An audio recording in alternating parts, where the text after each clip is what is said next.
Pues vamos a este estudio del libro de los espíritus, de la obra básica. Hoy va a ser un poquito denso porque hay muchas cosas que me gustaría decir, aunque los prolegómenos son muy cortitos, es muy poquito, pero creo que en ese texto aparentemente corto hay mucho que decir, mucho que hablar y mucho que compartir. Vamos a empezar entonces, como digo, con este aula 16 sobre los prolegómenos. ¿Qué es un prolegómeno? Esta sería la primera pregunta. ¿Qué es un prolegómeno? Es un tratado que se pone al principio de una obra, un escrito, para establecer los fundamentos generales de la materia que se ha de tratar después. Es decir, es una presentación, en este caso, de lo que los espíritus van a traer para nosotros a lo largo de esta obra que estamos estudiando, a lo largo de esta obra que es el libro de los espíritus. En este prolegómeno, Kardec va a resumir todo aquello que él considera de importancia para la presentación de la obra. Incluso va a hablarnos, como vamos a ver, de su misión, va a hablarnos de diferentes aspectos y va a dejar bien sentadas algunas cosas muy interesantes, muy importantes, que aunque las hemos visto en la introducción, también es conveniente volver a recordar. Nos va a hablar Allan Kardec en estos prolegómenos de estos fenómenos que hemos ido estudiando, que hemos ido viendo también a lo largo de la introducción, que escapan a las leyes de la ciencia común, que se manifestaron por doquier, ¿no? Hablamos de una invasión espiritual, una verdadera invasión espiritual en la cual los fenómenos, como ya hemos visto, como ya hemos hablado, como ya hemos desarrollado, se dieron en todas las partes del globo de una manera como nunca antes se había visto. Volvemos a recordar que las manifestaciones espíritas, o mejor dicho, espirituales, tuvieron lugar en todas las épocas, en todas las culturas, en todos los ámbitos, pero es bien cierto que como nunca en esta mitad del siglo XIX, ¿no? Por eso se dice siempre que hablamos de una invasión, de una verdadera invasión espiritual, de una verdadera invasión de los espíritus en estos momentos. Estas manifestaciones, como digo, se llaman por doquier, a lo largo y ancho de todo el planeta, eh, se- eh, eh, obedecen a una causa inteligente. Y esto eh, nos lo explica muy bien Kardec en la introducción, cuando habla del fenómeno de las mesas, cuando habla de esas respuestas inteligentes que estos fenómenos nos procuraban, nos hablan de esa causa inteligente que eh, ella misma anuncia o denuncia que es provocada por seres espirituales, por los espíritus, ¿no? Que se manifiestan y que son esas almas de los que vivieron en la tierra y que tienen relación, ¿no? Eh, con los seres corporales, que pasan a manifestarse a los seres corporales a través de esas comunicaciones entre el mundo espírita y el mundo corporal. Y que, por supuesto, estas manifestaciones de los espíritus a lo largo y ancho de todo el planeta pertenecen al orden de la naturaleza. No tienen nada de sobrenatural, no tienen nada de extraño, no tienen nada de ajeno. Contrariamente, vamos a ver a lo largo del desarrollo del libro, como ya lo hemos visto en la introducción, que pertenecen a la orden de los fenómenos naturales y que no porque desconozcamos las leyes quiere decir que pertenezcan al orden de lo sobrenatural, de lo milagroso, es decir, a este tipo de cuestiones, sino que están dentro de las leyes de la naturaleza que tenemos que conocer. Los espíritus son quienes anuncian que los tiempos designados por la providencia para una manifestación universal han llegado ya. y que siendo ministros de Dios y agentes de su voluntad, su misión es la de instruir e ilustrar a los hombres, abriendo una nueva era a la regeneración de la humanidad. Decimos entonces que estos fenómenos, esta manifestación universal, tiene como objetivo instruir e ilustrar a la humanidad entera, iniciándose aquí una era que podemos denominar como una era espiritual, una era que abrirá las puertas para esa regeneración de la humanidad, porque estas enseñanzas lo que nos van a traer, o lo que nos van a recordar, mejor dicho, ¿no? Es nuestra misión aquí en la tierra, que es aquello que venimos a hacer, quiénes somos, de dónde venimos, cuál es nuestro destino, es lo que eh, fundamentalmente vienen a traernos estos espíritus y qué es lo que vamos a ver desarrollado a lo largo y ancho de esta obra. Venimos al mundo, en palabras de los espíritus, nuestra misión, la misión de los espíritus, es contribuir a la armonía del universo. Y esto es lo que nos van a enseñar, lo que van a traer para nosotros. El libro de los espíritus es una recopilación de su enseñanza. Está dictado y escrito por orden de los espíritus superiores, del espíritu de verdad y del grupo de espíritus que van a comandar este movimiento. El libro de los espíritus es, estamos delante de los cimientos de una filosofía racional y fuera, como nos dice Kardec, de los prejuicios del espíritu del sistema. Estamos delante de la obra cumbre. El maestro, cuando nos dice en los prolegómenos, cuando dice esta frase, ¿no? Que es una obra eminentemente, una filosofía, perdón, eminentemente racional y fuera de los prejuicios del espíritu del sistema, se refiere a la propensión que tenemos todos de juzgar las cosas mediante un sistema de ideas que ya tenemos preconcebidas. Es decir, en vez de dejar la mente libre de esos prejuicios, lo que hacemos es observar todas las cosas bajo nuestra perspectiva, bajo todo aquello que tiene que ver con nuestra cultura, con lo que hemos aprendido, con lo que nos han dicho que es posible o no, o sí o no. Entonces, esto, como ya hemos hablado tantas veces a lo largo de este estudio, esto va a limitarnos, va a impedirnos comprender y ver con profundidad esta nueva filosofía que se nos presenta, estas nuevas ideas que nos han sido presentadas, y es lo que vemos, ¿no? Cuando vemos a un Kardec argumentando cabal y racionalmente delante de estos sistemas que hemos estudiado ya en la introducción del libro de los espíritus y que nos han sido presentados por él, ¿no? Cómo él, liberado de prejuicios, se acerca al estudio y al conocimiento de estos hechos, de estos fenómenos. Y esa libertad le permite comprender rápidamente que está delante de unos acontecimientos sin parangón, que está delante de algo que es único, que tiene una profundidad que va mucho más allá del movimiento de las mesas, que va mucho más allá de las manifestaciones, ¿no? Esta libertad de pensamiento, porque Allan Kardec, no podemos olvidar que es un libre pensador, esa libertad de pensamiento le permite profundizar y conocer esta filosofía presentada por los espíritus superiores. Como digo, estamos delante de una obra filosófica monumental y revolucionaria, que es fruto del pensamiento de los espíritus superiores.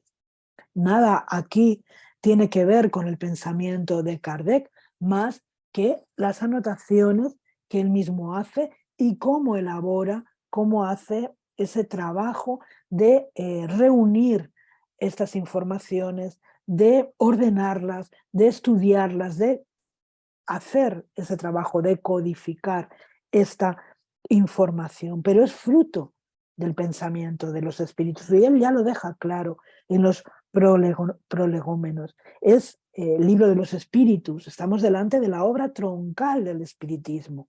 De ella van a surgir las demás obras que hacen parte de la codificación.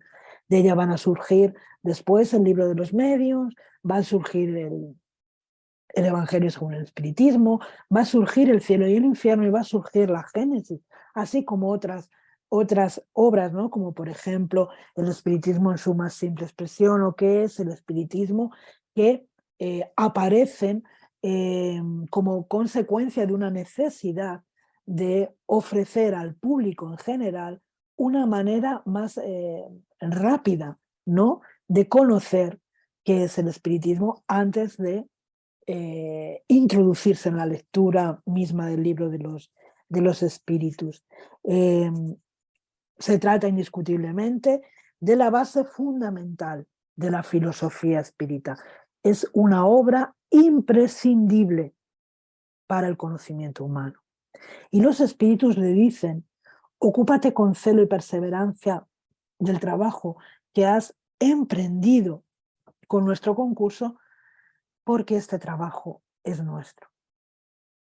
En él hemos sentado las bases del nuevo edificio que se levanta y que debe un día unir a todos los hombres en un mismo sentimiento de amor y caridad. Los espíritus le están diciendo al maestro Kardec en este párrafo que el trabajo es suyo, no pertenece, como he dicho, a ningún hombre. Es el trabajo de los espíritus manifestándose en distintos lugares, en distintos momentos, a través de distintos medios. Pero sí que le dicen que estamos delante de la base. Por eso he dicho que el libro de los espíritus es la obra troncal, es solamente la base a partir de la cual se levantará ese edificio, que es todo el cuerpo doctrinario, y que de esas ideas, de esa filosofía planteada por ellos, surgirá esa unión de todos los hombres en un mismo sentimiento de amor y caridad. Porque no podemos olvidar, y no quiero dejar de resaltar, que estamos delante de una filosofía racional en la que vamos a encontrar, como hemos podido hoy ver en la clase anterior, ¿no?, rudimentos de todas las doctrinas, de todas las filosofías, de todas las religiones. Es una obra universal, está fuera de cualquier concepción religiosa, cualquier concepción filosófica, pero reuniendo todas las enseñanzas que han sido traídas por los espíritus a lo largo de los siglos, en todo tiempo, porque sabemos que los espíritus no solamente, estos espíritus superiores no solamente acuden en nuestro auxilio a mediados del siglo XIX, sino que han estado encarnando en distintas comunidades, en distintas culturas, en distintos momentos históricos, y que han dejado sus enseñanzas a lo largo de toda la historia de la humanidad. Es aquí, en este momento, a mediados del siglo XIX, cuando resurgen estos movimientos espirituales para recordarnos aquello que ya nos habían enseñado, para recordarlo, para actualizarlo y también, como no, para poner las cosas en su sitio, ¿no?, dicho de una manera coloquial, porque sabemos que muchas de estas enseñanzas, que muchas de estas doctrinas habían sido adulteradas a lo largo del tiempo, ¿no?, por distintas cuestiones, ¿no?, por conveniencia de los hombres, por las luchas de egos espirituales, por mil cosas. Y llegaba el momento de traer todas estas enseñanzas en su más pura esencia. Y así lo hace esta obra monumental que es el libro de los espíritus. Vamos un poquito más adelante. Bueno, como Kardec habla en los prolegómenos de su misión.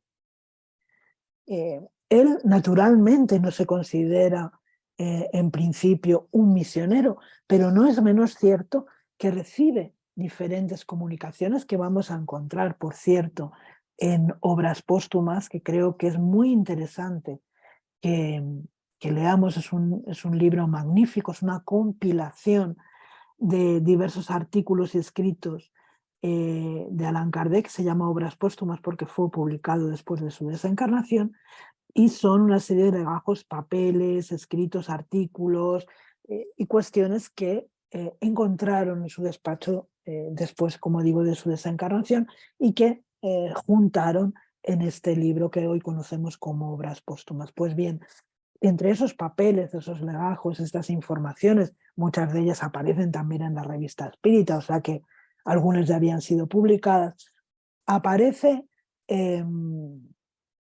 una secuencia de comunicaciones que Allan Kardec recibe al respecto de su misión. Yo tengo que decir que en ningún momento el maestro Kardec se considera un misionero, todo lo contrario, todo lo contrario. Incluso eh, eh, considera que él puede no ser la persona apropiada para llevar adelante esta tarea que los espíritus le están encomendando. Y vamos a ver aquí una secuencia de algunas de esas comunicaciones. Nos dice Kardec que la primera revelación de esa misión la recibe el 30 de abril de 1856 en casa del señor Roustan a través de la señorita Jafet. Él comenta en esta comunicación, al respecto de esta primera revelación de esa misión, que él llevaba un tiempo asistiendo a estas reuniones en casa del señor Rostand y que había comenzado ya a hacer esa recopilación de enseñanzas, de comunicaciones, de preguntas y respuestas que más tarde vendrían a conformar este libro, que es el libro de los espíritus. Ocurre que esa noche, en una sesión íntima a la que asistían un pequeño grupo de personas, dice Kardec que unas 7 u 8 personas, y en las que se estaban ocupando de los acontecimientos que podrían sobrevenir produciendo una transformación social, el médium, tomando la cestita, escribe espontáneamente lo siguiente: cuando la campana suene, vosotros la detendréis. Solamente vosotros salvaréis a vuestro semejante, individualmente les magnetizaréis a fin de curarles. Pues cada uno a su puesto, preparado, porque habrá que fundar de todo, después que todo estará destruido, al menos por un instante. No habrá más religión, porque se fundará una más verdadera, grande y digna del Creador.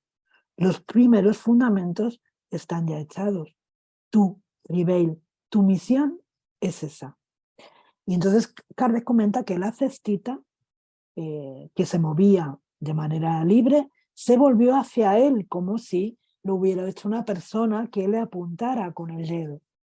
A ti, refiriéndose a M, que es uno de los asistentes, que la espada no cese de blandirse contra todo lo que existe. Tú irás el primero, luego te seguirá Ribeil. Este es el obrero que reconstituirá todo lo que tú hayas demolido. Esta, dice Kardec en una nota, fue la primera revelación positiva sobre mi misión. Y confieso que tan pronto vi a la cestita dirigirse bruscamente a mí y designarme por mi nombre, no pude defenderme de cierta emoción. Aquí vemos en esta primera comunicación cómo ya los espíritus le indican que tiene un trabajo, una misión que realizar. La siguiente, o una de las siguientes, es el 7 de mayo de 1856. Va también a ocurrir en presencia, en casa del señor Rostand, y la medium va a ser Mademoiselle Jafet. Esta es una pregunta al espíritu de Hahnemann.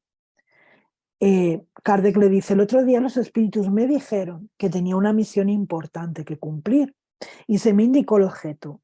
Desearía saber si vos lo confirmáis. Hahnemann le dice que sí.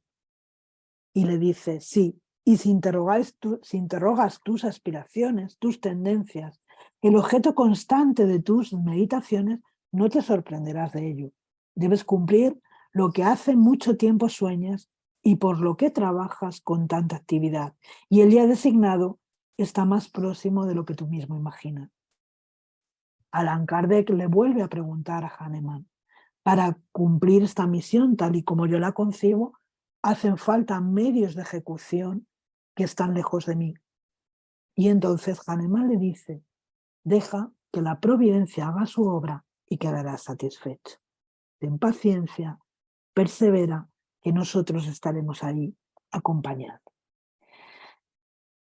El 12 de junio de 1858, en casa del señor C, y a través de la medium, la señorita Aline, se produce la que sin duda viene a ser la más aclaratoria de todas, porque la pregunta de Kardec va dirigida al espíritu de la verdad. Allan Kardec va a preguntarle, buen espíritu, desearía saber qué pensáis de la misión que me ha sido asignada por algunos espíritus.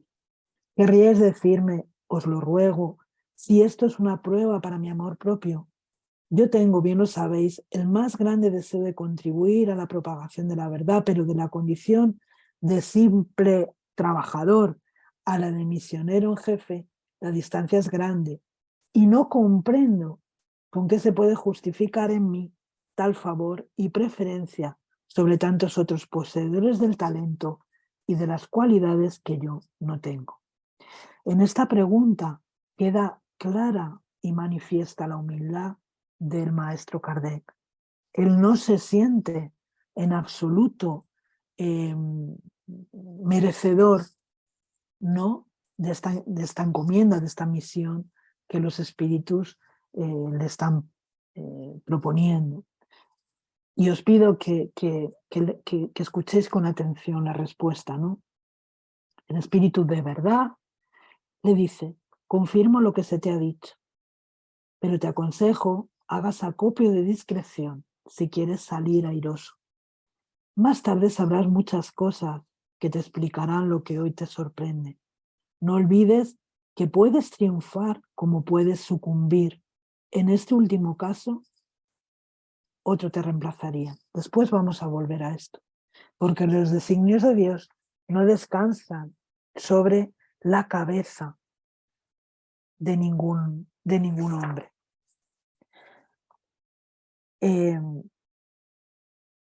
Y le dice, perdonadme que me he perdido en la...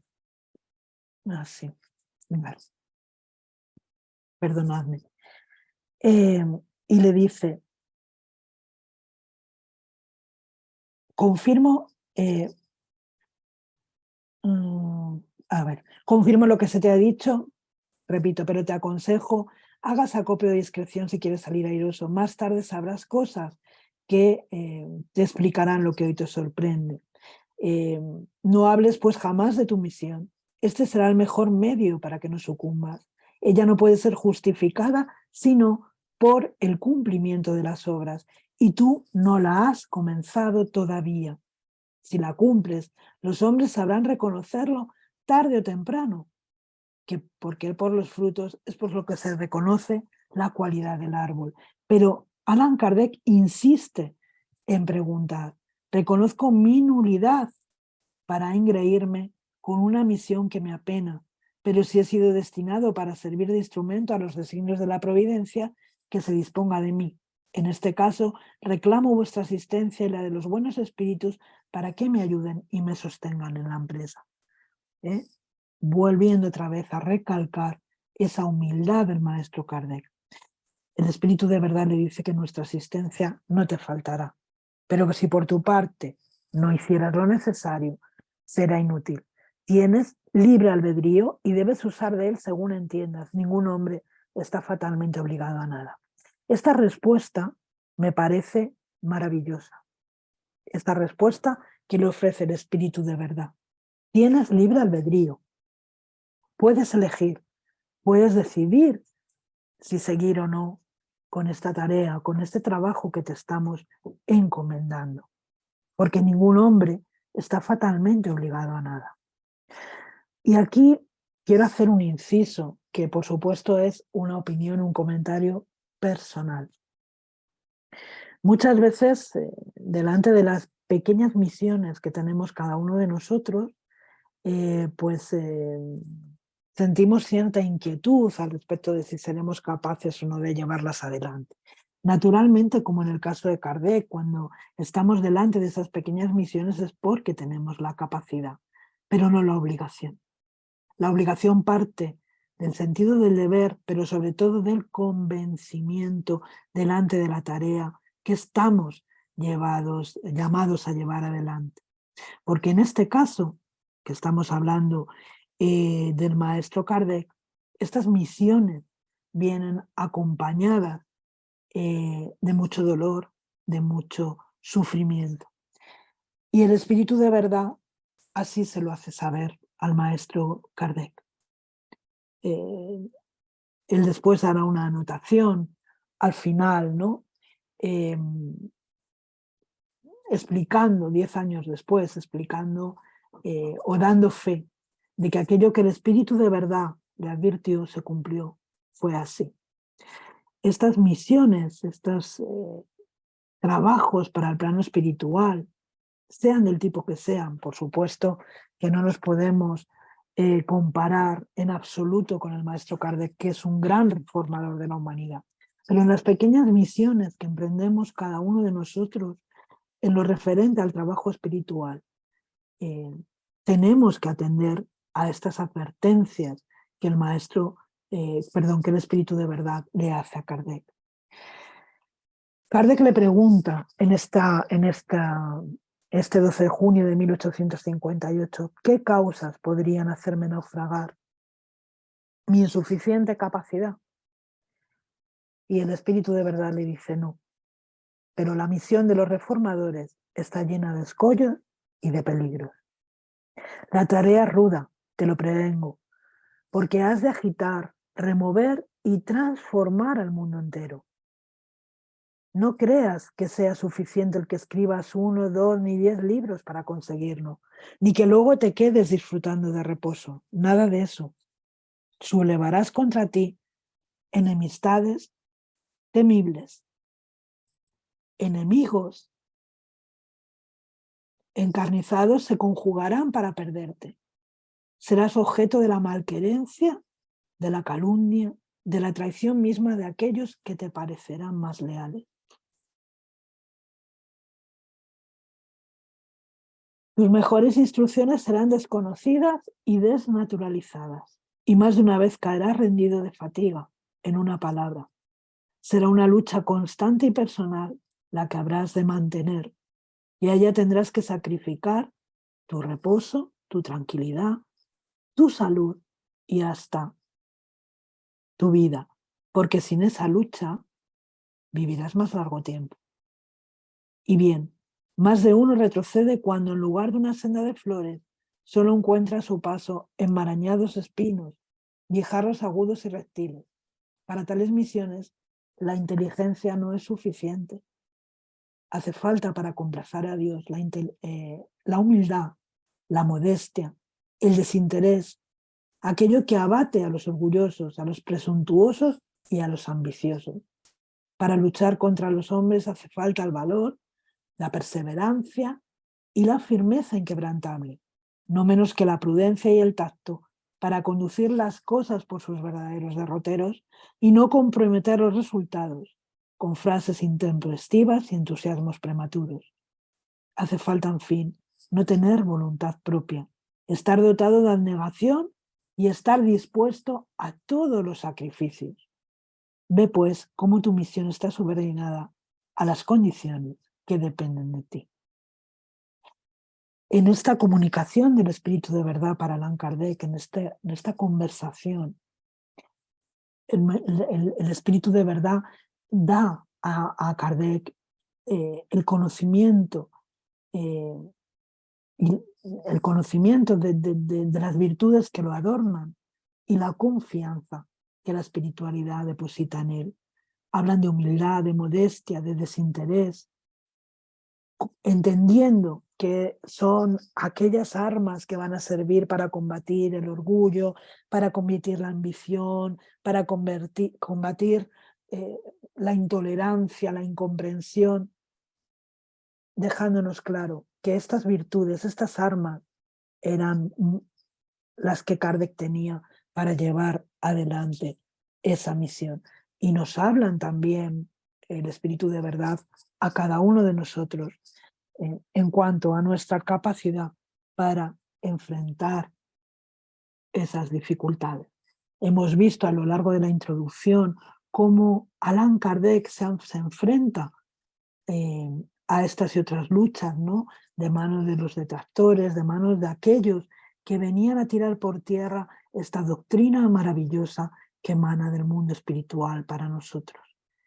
Como él, conociendo a Kardec, leyendo su biografía, vamos a encontrar a lo largo de sus obras eh, eh, estas luchas, vamos a poder conocer estas luchas, vamos a poder conocer estos momentos de tremenda dificultad que él enfrenta.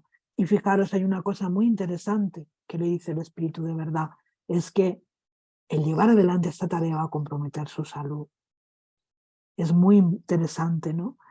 Porque al final las luchas, las decepciones, las deserciones, las dificultades, los impedimentos, los obstáculos, la crítica, todo esto viene a minar la salud de cualquiera, y Allan Kardec no estaba exento de ello, ¿no? No solamente la de Kardec, sino la de cualquier reformador, cualquiera que venga con una propuesta nueva, con una propuesta diferente, va a darse de bruces contra aquellos que intentan mantener lo estipulado, mantenerse dentro de un campo de ideas en las que se desenvuelven y se sienten cómodos. Va a darse de bruces con aquellos que no quieren el progreso moral, que no quieren el progreso intelectual. Y esto fue lo que le ocurrió al maestro Kardec. Y como digo, que Kardec nos recuerda en esa anotación que hace después, 10 años después, que efectivamente el Espíritu de Verdad eh, le había dicho, le había anunciado de antemano aquello que él vendría a enfrentar. Vamos a encontrarnos en estos prolegómenos con el Sarmiento. Los espíritus le dicen: pondrás a la cabecera del libro la cepa de la vid que te hemos dibujado. Este es un dibujo de los propios espíritus, porque es emblema del trabajo del Creador, encontrándose reunidos en ella todos los principios materiales que mejor pueden representar el cuerpo y el espíritu. Y le dan la explicación, ¿no?, de qué simboliza, qué significa este sarmiento. La cepa es el cuerpo, el licor es el espíritu, y el alma o espíritu unido a la materia es el grano. El hombre purifica el espíritu por medio del trabajo. Y ya sabes que solo con el trabajo del cuerpo adquiere conocimiento el espíritu. Como hemos estado comentando, como hemos estado hablando, el Espíritu de Verdad le dice en distintas ocasiones, y los espíritus en general le dicen que no se desaliente delante de la crítica. Dice Kardec, dice: no te acobardes por la crítica, encontrarás impugnadores encarnizados, sobre todo entre las gentes interesadas en conservar los abusos. Hasta los encontrarás entre los espíritus, porque los que no están suficientemente desmaterializados procuran con frecuencia sembrar dudas por malicia, por ignorancia. Pero adelante siempre, cree en Dios y camina con confianza. Estaremos contigo para sostenerte, y está próximo el tiempo en que surgirá de todas partes la verdad. Y dice Kardec: los ataques personales jamás nos conmovieron. Muy distinto fue, sin embargo, con aquellos que eran dirigidos a la doctrina. Algunas veces respondimos directamente a ciertas críticas cuando eso nos pareció necesario y con el fin de probar que si es preciso también sabemos luchar. Y eso habríamos hecho muchas veces, sin duda, si nos cercioráramos que esos ataques llevaban un perjuicio verdadero al espiritismo. Allan Kardec nos demuestra aquí no solo su humildad, de verdad creo que va mucho más allá. Algo que para muchos de nosotros es muy difícil. Él hace una distinción entre los ataques dirigidos a su persona y los ataques dirigidos a la doctrina, al espiritismo, a estas enseñanzas de los espíritus superiores, diciéndonos simplemente que él no respondió nunca a los ataques personales, pero que sin embargo sí tuvo una respuesta para aquellos que atacaban directamente a la doctrina espírita. Él responde, como nos dice en este comentario, directamente a ciertas críticas cuando eso le parece necesario, pero siempre lo va a hacer con una educación y con un respeto, siempre eludiendo entrar en luchas, en confrontamientos o en confrontaciones de tipo personal, ¿no? Pero sí con contundencia, sí desde la autoridad moral de la que él se había hecho acreedor, de la que él era acreedor, ¿no? Siempre a todo aquello que podía perjudicar el espiritismo. Los espíritus le dicen que hallará contradictores encarnizados. En la revista Espírita dice que la verdad no se prueba por las persecuciones, sino por el razonamiento. ¿eh? Y encontramos en Viaje Espírita 1862 este comentario. Pero cuando quedó demostrado por los hechos que lejos de desprestigiarlo beneficiaban y defendían su causa, loamos la sabiduría de los espíritus, que utilizaban a los propios enemigos para propagar el espiritismo y transformar la infamia en resultados provechosos, haciendo penetrar a la idea combatida en lugares donde jamás hubiera penetrado por medio del elogio. Esto nos demuestra también no su conocimiento, que por supuesto queda más que demostrado, sino la sabiduría de saber cómo o cuándo responder o no a esos contradictores. Porque muchas veces estas críticas lanzadas contra el libro de los espíritus, perdón, contra la doctrina espírita, contra los fenómenos, contra todas estas enseñanzas, eh, generaban un bien, ¿no? Generaban una publicidad que de otro modo no hubieran tenido. Y esto es muy, muy interesante, ¿no? Dice Kardec que al recurrir a la persecución, uno prueba que cuenta poco con el poder de la lógica. Le dicen los espíritus, jamás os sirváis pues de represalias. A la violencia contraponed la dulzura y una inalterable tranquilidad. Devolved a vuestros enemigos el bien por el mal, y así daréis un desmentido a la calumnia de ellos y los forzaréis a reconocer que vuestras creencias son mejores de lo que dicen. La calumnia, diréis, se puede ver con sangre fría que nuestra doctrina sea falseada indignamente por mentiras, acusada de decir lo que ella no dice, de enseñar lo contrario de lo que enseña, de producir el mal cuando el contrario solo produce el bien. La propia autoridad de aquellos que sostienen un lenguaje semejante no puede desvirtuar la opinión pública, retardar el progreso del espiritismo. Indudablemente ese es el objetivo de ellos. ¿Lo alcanzarán? Esa es otra cuestión. Y no vacilaremos en decir que llegan a un resultado completamente contrario, aquel de desacreditarse a ellos mismos y su causa. Indiscutiblemente, la calumnia es un arma peligrosa y pérfida, pero tiene dos filos y hiere siempre a aquel que se sirve de ella. Haber recurrido a la mentira para defenderse es dar la prueba más fuerte de que no se tienen buenas razones para ofrecer. Y esto es un poco el modo de conducirse que tendrá Kardec a lo largo de toda su vida. Queda aquí demostrada, ¿no? Como digo, no solamente su conocimiento, sino sobre todo su sabiduría. Dice los espíritus, dejad a vuestros adversarios la cólera y las injurias, Guardad para vosotros el papel de la fuerza verdadera, aquel de la dignidad y de la moderación. Por lo demás, no se debe exagerar las consecuencias de esas calumnias que traen con ellas el antídoto de su veneno. Espíritas, no os quejéis de esas desnaturalizaciones, porque los espíritus le están avisando también de que esta doctrina, esta filosofía recibirá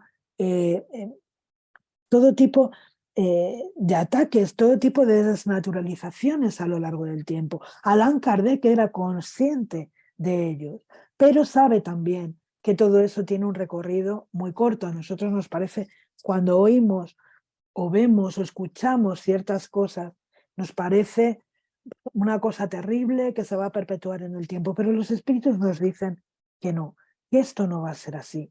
Y le ponen algunos ejemplos sobre la influencia que todo eso puede tener en el futuro. ¿Qué es el futuro? ¿De qué futuro está hablando?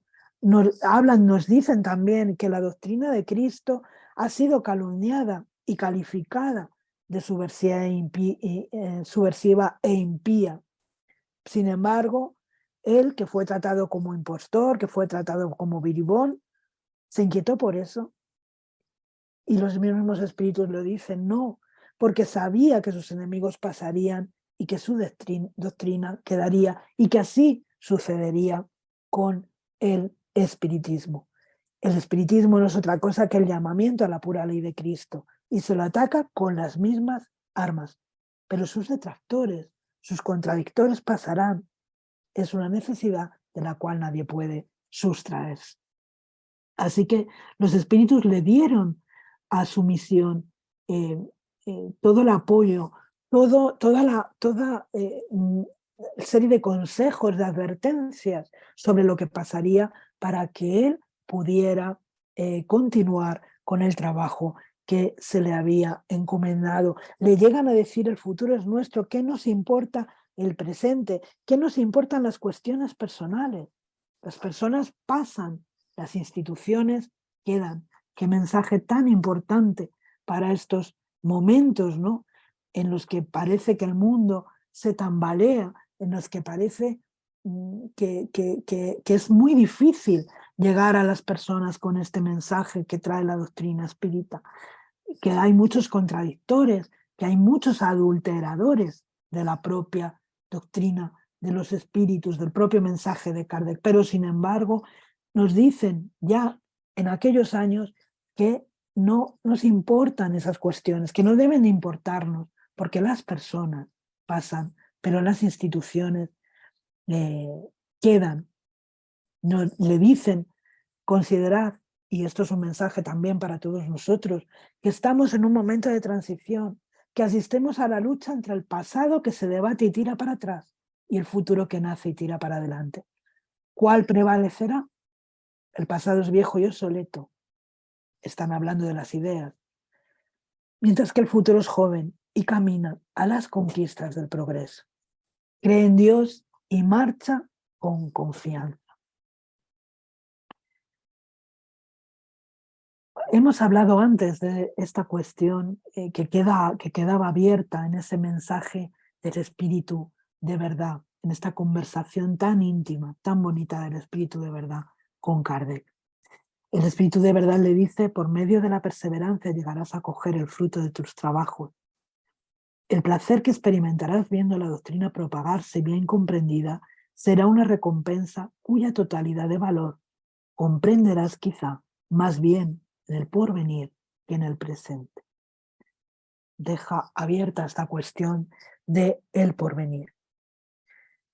Allan Kardec pregunta a este respecto del sucesor en una conversación con los espíritus lo siguiente: entre los adeptos, muchos se inquietan acerca de quién vendrá en pos de mí y se preguntan quién me reemplazará cuando parta, puesto que no ven persona notoriamente apta para tomar las riendas. Yo les respondo que no tengo la pretensión de ser el indispensable, que Dios es muy sabio para hacer descansar el porvenir de una doctrina que debe regenerar al mundo sobre la vida de un hombre y que además me ha sido dicho que para cumplir mi tarea de constituir la doctrina, me será otorgado el tiempo necesario. A mi sucesor le será entonces la empresa más fácil, puesto que tendrá trazado todo el camino y no necesitará más que perseverar en él. Esto no obstante, si los espíritus juzgan a propósito de decirme alguna cosa más positiva a este respecto, les estaré reconocido. Los espíritus le dicen, todo lo que has dicho es exacto. No obstante, lo que podremos decirte por añadidura, tienes razón al decir que no eres indispensable. Lo eres a los ojos de los hombres, porque era necesario que el trabajo de organización estuviera concentrado en las manos de uno solo, para que no careciera de unidad. Mas no lo eres a los ojos de Dios. Has sido el preferido, pero no eres el único. No eres el único capaz de llenar esta misión. Si ella fuera interrumpida por una causa cualquiera, no le faltarían a Dios sujetos para reemplazarte. Venga pues lo que venga, el espiritismo no puede peligrar. Hasta que el trabajo de elaboración esté terminado, conviene que seas solo en apariencia, para que sirvas de bandera en torno de la cual todos te agrupen, para que todos te consideren como indispensable y para que la obra salga de tus manos con más autoridad para el presente y para el porvenir. Por eso es tan unánimo el temor que inspira la idea de tu partida. Si el que debe reemplazarte fuera designado con antelación, podrías sufrir entorpecimientos la obra no concluida. Se formarían contra él oposiciones sugeridas por los celos. Se discutiría su actitud antes de que pudiera dar prueba. Los enemigos de la doctrina amontonarían barreras en su camino y el resultado postrero serían los cismas y las divisiones.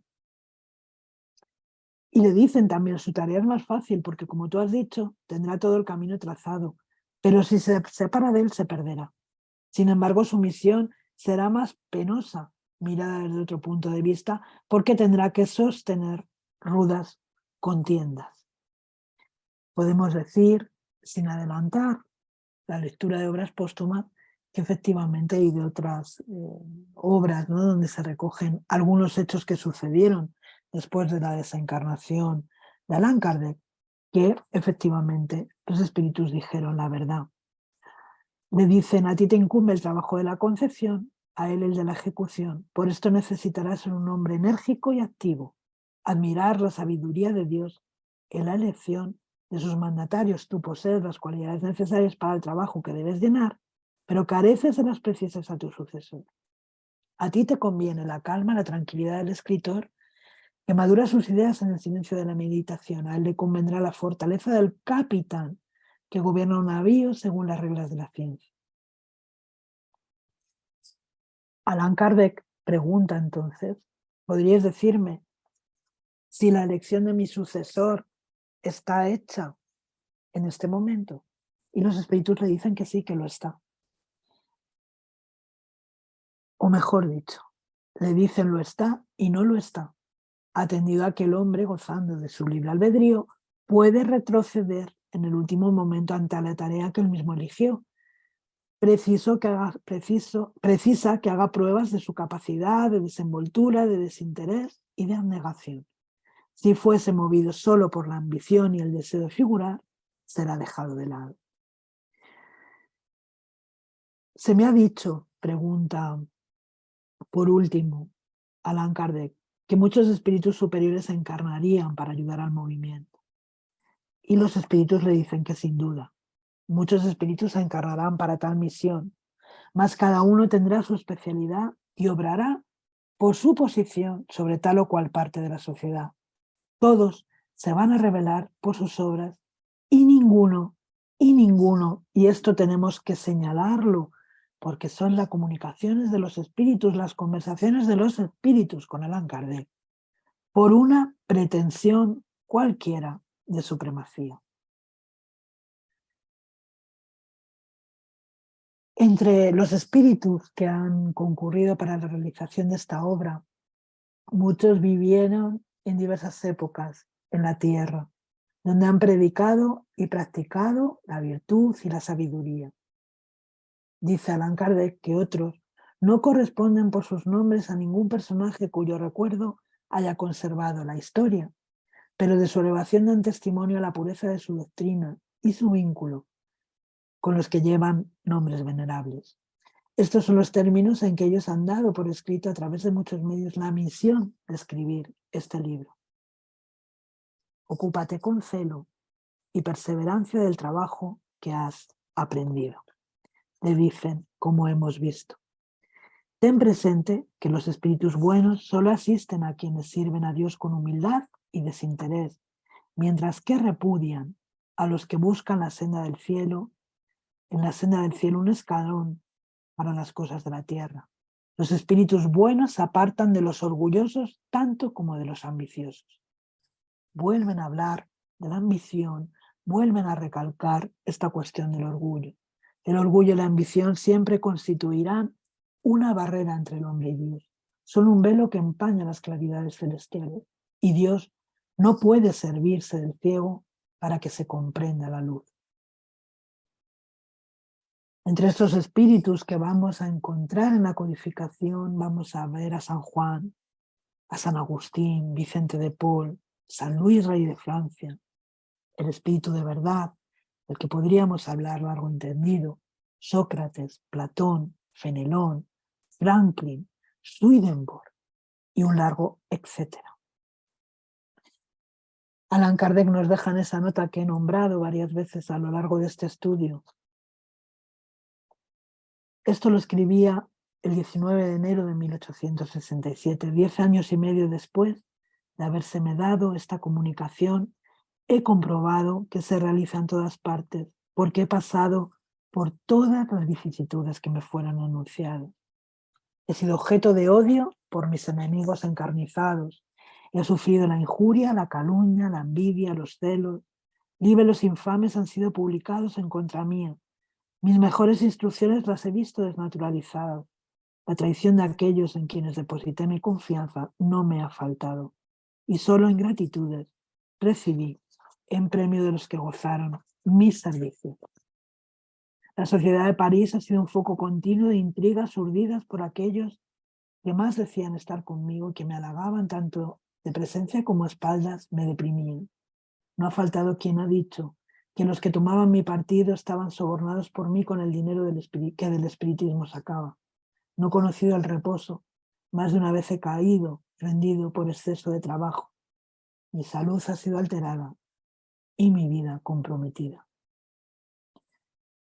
Pero como no puede ser de otra manera, Allan Kardec termina diciendo, en tanto, gracias a la protección y asistencia de los buenos espíritus, que sin cesar me han dado pruebas de su solicitud, puedo reconocer que hasta ahora no he experimentado ni un solo instante de desfallecimiento y que he perseverado constantemente en mi obra con el mismo ardor del primer día, sin preocuparme de la malevalencia de la que he sido objeto. Sí es preciso, nos dice Gabriel Delam, haber conocido al gran misionero que fue un hombre simple, justo y bueno. Es preciso que se muestre su labor obstinada, su incesante preocupación de llevar a buen término la obra comenzada en medio de las trampas de la envidia, de las perfidias y de los odios provocados por la buena palabra que él sembraba en el campo de las ideas. Y Henry Sauce, su biógrafo, nos dice que en cada renglón de estas páginas, que es el libro de los espíritus, se siente vibrar el alma del autor y en una clara irradiación, Allan Kardec se muestra a sí mismo como siempre fue, bueno, generoso, gentil con todos, hasta con sus enemigos. Sin éxito intentaron atacarlo, rebajarlo, calumniarlo, pero él permaneció siempre tolerante y calmo, respondiendo con argumentos irrefutables a los ataques de la doctrina espírita, pero pareciendo ignorar los insultos y maldades que de todos lados llegaban a su domicilio personal. Iniciamos aquí a partir de hoy, a partir de la próxima semana, el estudio de esta obra magnífica que es el Libro de los Espíritus. Muchísimas gracias por vuestra atención. Gracias a todos.